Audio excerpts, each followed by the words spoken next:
दुआ साहब, supreme court के अंदर एक वकील चीफ जस्टिस पर जूता उठाता है। दिल्ली पुलिस के बयान के मुताबिक उसने जूता फेंका भी। और हालांकि जो बी आर गवई साहब हैं चीफ जस्टिस, उन्होंने कहा कि छोड़िए मामले को, सुनवाई आप कीजिए विषय को लेकर। उन्होंने तो माफ कर दिया उसे, लेकिन इसे देश किस तरह से देख रहा है इस हमले को? जर्नलिस्ट महोदय, ये दुर्भाग्यपूर्ण घटना है। ये गवई साहब हालांकि दलित से हैं, लेकिन मेरी जो नजरिया है, ये गवई साहब पे जूता नहीं बल्कि समाज पे जूता फेंका गया। आज जो नवल किशोर 71 साल का और 2011 में जो सुप्रीम कोर्ट का उन्होंने जो सदस्यता ली थी, उस हिसाब से एक सीनियर वकील, सोचा समझा वकील, पढ़ा लिखा वकील, अगर वो ये कहता है कि मेरा सनातन का अपमान हुआ है गवई साहब पे, इसीलिए मैंने जूता फेंका, तो ये बहुत ही दुर्भाग्यपूर्ण है। ये समाज पे जूता है। ये पूरे देश और पूरे विश्व के अंदर जो दलित हैं, जो एससी हैं, एसटी हैं, जो अल्पसंख्यक है, उन पे ये जूता फेंका गया है। एक तरफ आई लव मोहम्मद पर मुसलमानों पे नफरत, और दूसरी तरफ जो है ये दलितों पर और ये जो है सनातन के नाम पर ये नफरत की प्रकाष्ठा लेकर के जिस तरह से ये जूता फेंका जा रहा है, वो बहुत ही दुर्भाग्यपूर्ण है। उनको कार्रवाई और उनको सजा मिलनी चाहिए, लेकिन गवई साहब ने उन्हें माफ करते हैं, एफआईआर कहते हैं नहीं करना, हम हमें आगे काम करते रहे, ऐसे से हम नहीं होता। तो वो उन्होंने अपनी बड़कपन तो दिखा दी, उन्होंने बता तो दिया, लेकिन समाज को कहा कि मैं तो माफ कर रहा हूं, लेकिन समाज पे ये जूता मारा है। अब तुम समझो, आज कभी उत्तर प्रदेश में गले पे चप्पल रख करके, चाकू चला करके, कुचल कर करके दलित को मारा जा रहा है, कहीं पेशाब किया जा रहा है, कहीं पे जो है चाकू मारा जा रहा है, कहीं पे रेप हो रहा है। और अब तो हद हो गया कि जहां सिक्योरिटी है, जहां न्यायपालिका का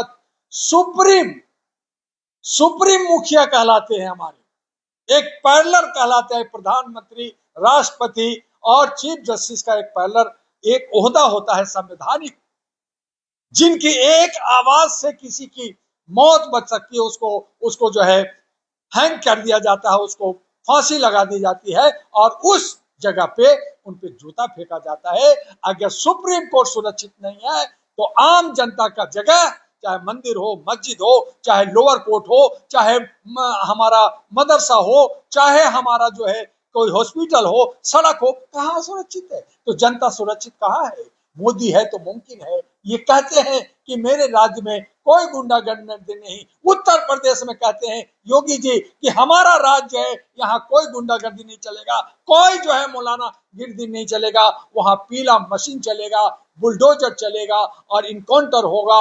और आई लव पे भी उनको जूता मारते हैं, उन पे केस करते हैं, और बरेली में देखिए, कानपुर में देखिए, और दूसरे राज्यों में भी ये बात फैल गई है। तो ये जब समाज की बात आती है, जब धर्म की बात आती है, तो ये इस तरह की नफरत सुप्रीम कोर्ट में एक वकील जहां जात पात से हट करके, ऊंच नीच से हट कर करके वो फैसला, वो एक विक्टिम को, एक अपने किसी को, अपने मौकिल को बचाने का होता है, इसका मतलब है कि वो नवल किशोर सिर्फ सनातनियों का केस लेते हैं, सिर्फ हिंदुओं को जिताते हैं और मुसलमानों को हराते हैं। तो ऐसे नफरत करने वाले मंदिर का, धर्म के मंदिर का, जो न्याय का मंदिर है, वहां पे उनको कोई गुंजाइश नहीं है। इसलिए पूरे भारत का तमाम एडवोकेट इसका विरोध करता है, और यही वजह है कि सुप्रीम कोर्ट का बार एसोसिएशन उसको आजीवन उसको जो है बंदिश लगा दिया कि हिंदुस्तान के किसी कोर्ट में ये बहस नहीं करेंगे, लेकिन उस पर और कार्रवाई होना चाहिए। गवई साहब ने माफ कर दिया है, लेकिन समाज माफ नहीं करेगा।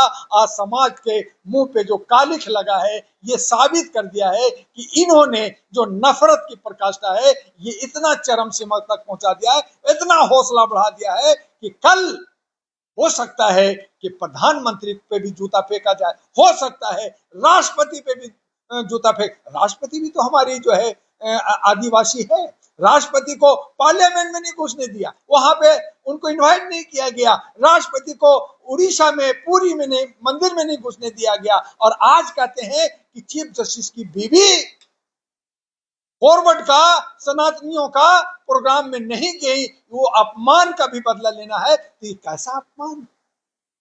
अगर वो जाते तो शुद्ध जो स्वर्ण थे वो भी जो है अछूत हो जाते, तो अच्छा कि गवई साहब की बीवी नहीं की। तो आप इस तरह की जो हरकतें, ये जो मानसिकता लेकर के जहां हम सभी चीजों से हट करके काम करते हैं, वहां अगर ऐसा होता है तो हर जात हर मजहब के लोग इसका विरोध करेंगे और नवल किशोर पर कड़ी से कड़ी जो है कार्रवाई होनी चाहिए, उनको जेल भी जानी चाहिए और भी तरह का उन पे आनी चाहिए। लेकिन ये नाम कमाने के लिए या सिक्योरिटी लेने के लिए या कोई और मंशा से या बीजेपी का टिकट लेने के लिए, ऐसे ही जब काटो और मारो का जो हमारा अनुराग ठाकुर, उसको मिनिस्टर बनाया जाता है, जो पार्लियामेंट में अंदर आतंकवादी की बात करता है उसको मिनिस्टर बनाया जाता है, दिल्ली की दंगा में लड़ाया भिड़ाया जाता है, मुसलमानों को अन्य जातों को मारा जाता है, उसको यहाँ का दिल्ली का लॉ मिनिस्टर बनाया जाता है। तो ये सब राजनीतिक हो रहा है। तो ऐसी सूरत में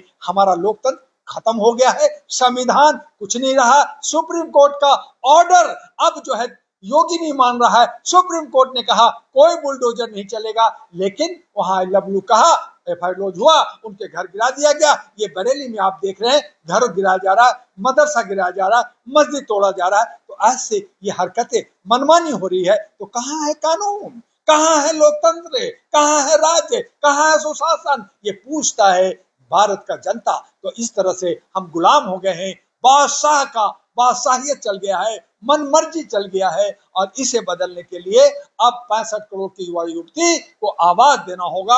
अब जो है जनक्रांति होगा। और अब ये सबक दे दिया है, गवई साहब ने माफ कर दिया है, लेकिन अब दलित और एससी और एसटी और अल्पसंख्यक मुसलमान ये लामबद्ध होंगे, जुड़ेंगे। अच्छा हुआ इन्होंने एक सबक दिया है। और उस हालत में बिहार की विधानसभा में भी ये आपको जरूर दिखेगा, इसका असर वहां भी दिखेगा।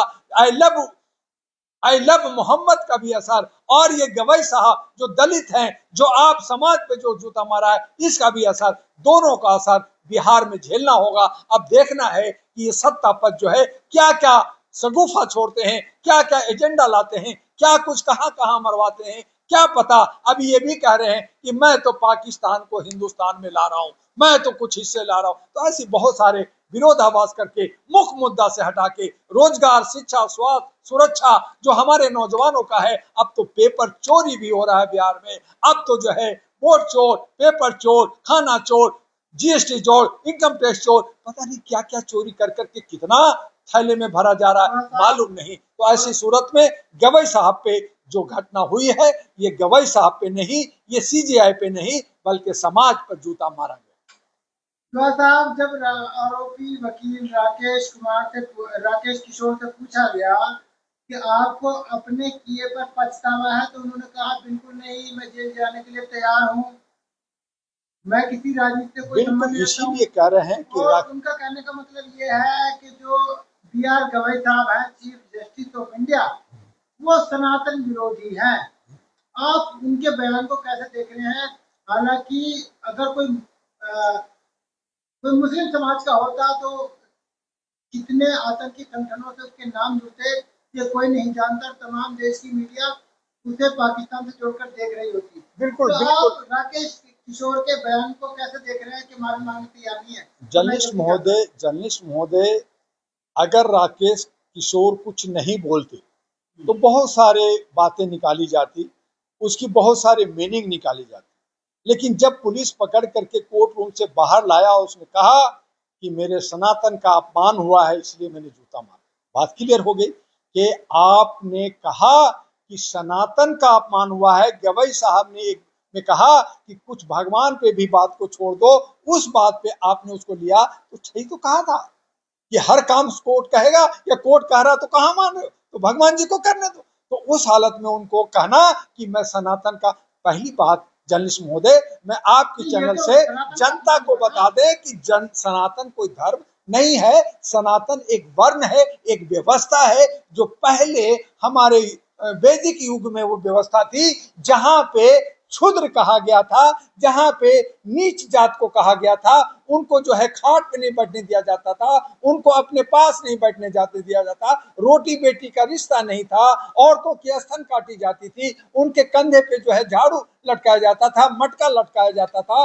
पहले बच्चे को गंगा में फेंका जाता था, और शादी होती थी तो एक हफ्ता ब्राह्मण अपने घर में भोग विलास में उसके साथ संभोग करता था। तो वो युग था, वो वर्ण था जिसको ये सनातन को युग लाना चाहते हैं, वैदिक युग। तो आप हमें को समझना होगा, आज वही दलित, वही ये क्षुद्र में इकट्ठे होकर के अपने को ये अपमानित मान रहे हैं, तो उसका नाम परिवर्तन कर करके उस क्षुद्र को कहा तुम हिंदू हो। हिंदू मतलब गुलाम हो, तुम काला हो, जो फारसी शब्द है, और खुद कहते हैं मैं ब्राह्मण हूं, मैं जो है राजपूत हूं, मैं फॉरवर्ड हूं, मैं फलना हूं, और तुम हिंदू हो। तो इस तरह से ये समीकरण नाम का परिवर्तन कर करके ये सत्ता करना चाहते हैं, ये लोगों को उलझाना चाहते हैं, जात पात धर्म में उलझाना चाहते हैं। और रही बात मुसलमानों का, जो सुन्नी, जो सुन करके वही सारे शूद्र जो आज मुसलमान बन गए हैं, उनको भी वो गले का कांटा समझते हैं, उनको निकालना चाहते हैं। ये नफरत की प्रकाष्ठा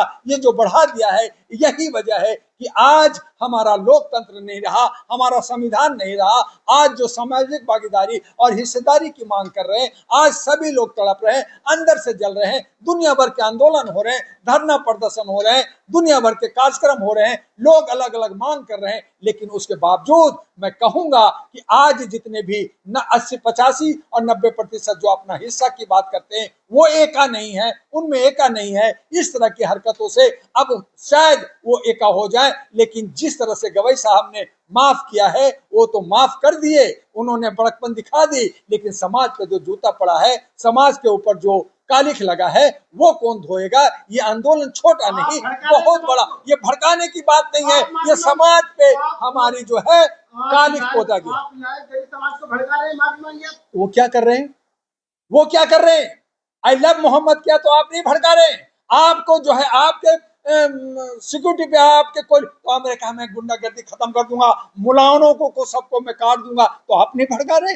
आप जो है सेना बनाते हैं, आप मारने वाली सेना बनाते हैं, 256 सेना बनाते हैं, आपकी जो कोई जो है एनजीओ है जो रजिस्टर्ड भी नहीं है, आप उसको बड़ा कहते हैं, आप जो सिक्का हासिल करते हैं, तिरंगा को 2049 में अपमान करते हैं, उस पर बैन लगना चाहिए। आज जब 100 साल पूरा होता है, तो सिक्का जो प्रधानमंत्री और विज्ञान भवन में होता है, उसके ऊपर जो है आप आरएसएस का फोटो और भारत माता का फोटो और जो है उस पे जो है तिरंगा की जगह आप भगवा लगाते हैं। ये अपमान नहीं है, ये भड़काना नहीं है, ये लड़ाना नहीं है। आप कहना क्या चाहते हैं जर्नलिस्ट महोदय? आज हमारे बात को यही बांट रहे हैं, आज हमें सामाजिक जागरूकता लानी होगी, हमें उनके बीच में आस्था लानी होगी, हमें मानवता डालनी होगी, भाईचारा डालनी होगी, भाईचारा ला कर करके एक दूसरे को जोड़ना होगा। हिंदू मुस्लिम सिख ईसाई एक हैं, सारी भाषा चाहे अंग्रेजी हिंदी उर्दू भाषा कोई भी बोलते हैं, वो सब एक है, भारत एक है। उसकी बात कौन करता है?